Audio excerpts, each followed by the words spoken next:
All right, so we're going to check out this jersey sales stuff. Came out 3 days ago. People still talking about it. Caitlin Clark had the second highest jersey sales of any basketball player to end 2024, trailing only Steph Curry. Now, a lot of people thought this was fake. Jalen Brunson was number three. Like the usual top three is like LeBron, Steph, and then, you got Steph Curry, you got CC, you got Jalen Brunson, Tatum. LeBron's number five.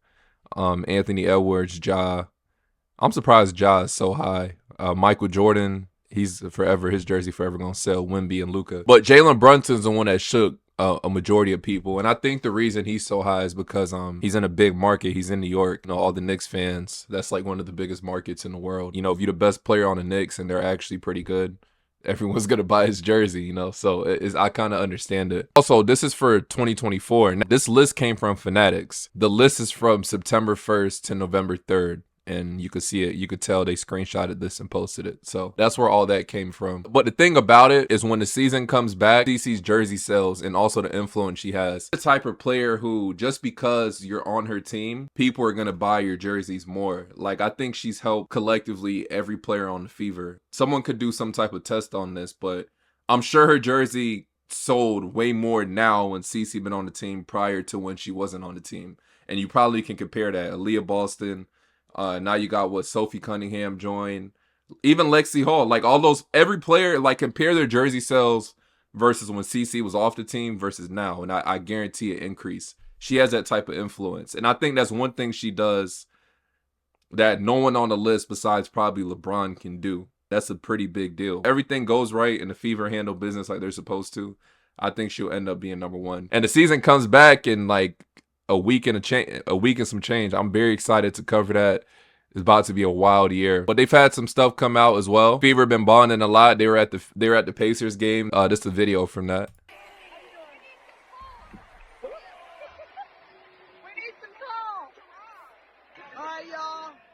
At the Indiana Pacers game, about to throw some t-shirts. No, okay. Oh, my bad. Keep going. Yeah, you good. No, you're good. Wait, don't keep the same. Tom's out of here. Tom's signing out. Here we go. You excited for the shirt on? You excited for the shirt on? I'm excited. Come on, Rook. Kels, don't walk by. Come get in here. That's the Rook. Y'all get in here. Oh, excited for the t-shirt toss, ladies? Oh, yeah, that's the energy. That's the energy we need, Caitlin. This is more. It's a Beaver account. Yeah, this is a Beaver account. More. You said BB's not the main concert with tonight? Yeah, BB. Look at her dress. Why does Caitlin have 16 shirts? I don't know. Don't try to force one on me. I'm not throwing. Y'all are throwing and I'm watching. If you're on camera, you gotta throw. Y'all excited for the t-shirt toss? Okay, they were like cheering each other. I was ready, okay. All right. We're gonna see who goes at the farthest. They've been bonding though. No, they got good team chemistry already.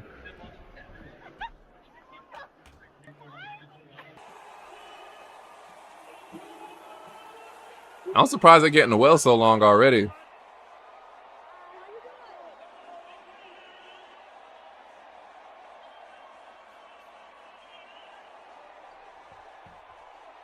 Damn, the Pacers arena is wild, bro. We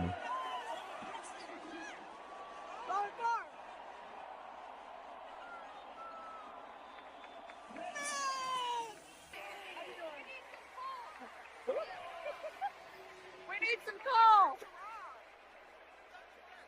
All right, so nobody threw it far. What the hell? Oh, they're rough, but now that's crazy. What the hell are y'all? I saw Gil came out with these comments people been talking about. I'm gonna play this. Caitlin Clark gets back or I can't feel my face. Oh. I wish Caitlin Clark gets back or I can't feel my face. Oh. I can't feel it. Are they? She gonna do it. Nah, I don't think she let that just go. I'm gonna just do it. Caitlin Clark did the smartest thing that she could have. People didn't know, like, one, she was hated. Injuries were like on the same level. One was antics, one was just hated. People don't realize the South Carolina, and when she turned and did one of those, she wasn't actually liked. What happened is when she got hit with her own ish, I'm pretty sure her and her group said, don't ever do it again. Don't ever do it again. You're the victim now. Be the victim. Stay the victim. All right, but here's the thing about this clip. Wasn't it debunked that Wasn't she doing that to her trainer? If I'm not mistaken, she wasn't doing that to even gesture to her trainer. If The I'm you not can't see mistaken. me gesture. Yeah. It was against Louisville, Yeah. and it looked like it was directed towards you. Walk me through it from your vantage point with Caitlin Clark. It was actually hilarious because right after the game, I texted her and I was like, the media is dumb. I'm sorry. Like, you guys have no, like, they just make stuff up. And then they just put it all over the internet and everyone thinks it's true. Like, it's just hilarious. We were laughing about it because she did it to her strength coach. Like, she didn't do it to anyone on our team, especially me. Like, definitely not towards me. She did it to her strength coach, and it wasn't even in a moment where I didn't even see it in the game. I was probably, dribbling the ball up the court after she just hit a 3 in our face. So, like, it's just funny how, like, camera angles and perceptions are skewed through the media, but it was hilarious. We laughed about it after. Oh my gosh. I don't even remember, like, I didn't even see it happen. So my perception, like, I don't even have one because I didn't even know it happened until I saw it over Instagram later. No. I can't. So is this the first time you're being asked if it was to you? I mean, in person, yeah. Like, people have speculated and, like, said it on social media, like, does Hailey, like, was it to Hailey? And I've just never answered because, like, who cares? But, like, no, like, this is my first time, so I'm clearing it up, guys. Caitlin Clark did not do this to me. And if she did, that would have been hilarious and we would have laughed about it too. Like, it's not that serious. I forgot the reason why she did that to her though. I do remember the Hailey one when that came out. Also another thing, I'm surprised Chennedy Carter's still not. I'm surprised she's still not signed. I thought she'll be signed by now. I know the Fever ain't gonna take her, but I'm surprised like one of the teams who probably aren't making the playoffs don't take her. There's a lot of talent who aren't signed right now, but she went on this streamer. His name is Neon. He's the guy who blew up Jello. He had that viral song. She spoke about the bump during the game last year with this guy. Basketball a little bit. There's things called talking, what you like to call smack or whatever everybody likes to call it. Yeah. Plays before things are said. That's a part of basketball.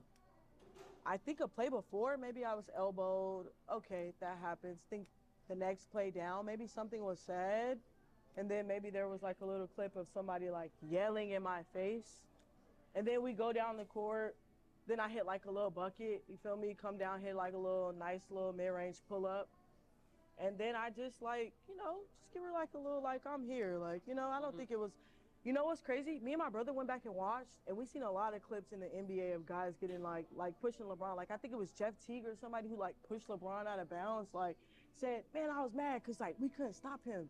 So I'm just like, it's like one of those things, like, it happens in basketball. I know people try to say, oh, it's not one of those things. It's not a personal thing. It's a competitive thing. It happens in basketball, and, like, it's just one of those things. But, like, yeah, it's kind of what happened. Then it spiraled out of control. And then the media takes whatever narrative they want to then put you out. watch every game, every single game, to see if you can find any deflects in my game. And, like, it's really nothing that you probably could say too much about. So then you have trolls. And that's why I said they're going to be around regardless. But yeah, it was just like a nice little like tap, like I'm here, not to like harm you or anything. If you want to push somebody, you're gonna like full force like. People push really made it like a crazy big deal. I've seen the clip. Yeah. But like, I'm not crazy deep in the WNBA world. But in the WNBA world, they dragged it like crazy. I mean, that happens, man. Like it's one of those things. I'm a great player. She's a great player. It looks a certain way. Everybody's gonna have their views on it. But my personal view is, I don't have anything against her. She's a great player, and so am I. And I've got buckets all that season. You know what I'm saying? So, just one of those things that, I love it though. They think I hate it. I love it. I love when it gets riled up and juicy like that. You feed off of like what people say and shit, and it makes you more motivated. That's what I'm telling you. Oh yeah, I love the hate. I love that. Yeah. Oh yeah. He had a great season. But the thing, those players who always be like, yeah, I love the hate, whatever. And then when the hate comes, they get on Twitter and start tweeting stuff. Because she did do that last year. For her, I do hope she gets back in the W. She's good for the W as far as like, she's a talented player. She's nice. Seth Rollins spoke about CC. I love Caitlin Clark, man. I love Caitlin Clark. I love it. I don't want to get blasphemous here, but I mean, it's Jordan-esque. I mean, she's changed the game. She's so unassuming, You look at her, you don't think anything. You don't think she's a star. You don't think she's going to just be balling out on everybody, and she does, you know. And to see what she's done for women's sports, you know, obviously the WNBA specifically, but just women's sports in general. Even the fact that like you get this all this conflict at the top in the WNBA now about arguing like whether or not it should be her, or you know is like Paige Buckers is coming out this year, and now she's going to be the top dog, and like just this like is it Angel Reese, like who deserves the credit? The fact that we're even having that conversation, I think, is amazing. And to see what she's done and the amount of money she's been able to bring in for the women in sports, I love it. You know, in Iowa, we ain't got much, man. We ain't got no sports teams. That's why I'm a Bears fan. And so to see like people rally behind her is so cool. And like I get it mostly because my Facebook's private. All my other socials are like, you know, public, but my Facebook's private. It's all my friends from back home in Iowa. So just every time like anything happens with her in the news cycle, like they're all over. They're in such defense of Caitlin Clark, and I just love it. I think she's great. I can't wait to see like her sophomore year, what she's gonna do. Like it's gonna be fantastic. And then you get this. I mean, it's only gonna grow. So yeah, great question. I'm glad we got to talk about her. She's awesome. So he's really tapped in. He sees everything. I'm telling y'all, this season's gonna be I think the season's gonna be crazier than last year because you got you got CC, you got Paige Beckers, you got what's it called? You know, we're gonna see how Angel Reese progresses, how Asia Wilson deals with, you know, losing Kelsey Plum. You got Dallas. There's a lot of different dynamics. The next step Fee takes. There's a lot of different dynamics that go on to the season, so it should be dope. So I'm really excited for the season to come back. Stephanie White did this interview. She giving out too much information. You got to tone it down. Steph White got to tone it down a little bit. She giving out a little too much info, but she did this interview with Rose Gold not too long ago, and this is something that she spoke about. I'm gonna play this. Caitlin Clark, you have a generational talent. Sometimes that word is thrown around, but I think it's really fitting here. What aspects of her game would you like to work with her on for this season? Yeah, I mean, certainly getting stronger was one. You know, the level of physicality in the W is totally different. You know, that's the way that teams have to try to keep her off balance, keeping a low center of gravity. You know, there are times where she plays a little bit upright, making sure core strength and her ability to move with time under tension and stay in a low center of gravity is important. You know, I think from just a straight basketball perspective, making sure that we help her diversify you know, her finishing ability, diversify in the way that it's not predictable, to be able to be equal in terms of production and facilitation going right and left, to be able to have different types of finishing looks, whether it's, you know, crossbody finishes, whether it's floaters at the rim, whether it's quick floaters, long floaters, you know, Euros. You can't quite be as fundamentally predictable with as much athleticism, speed, quickness, and as much as the game plan is going to be geared toward her.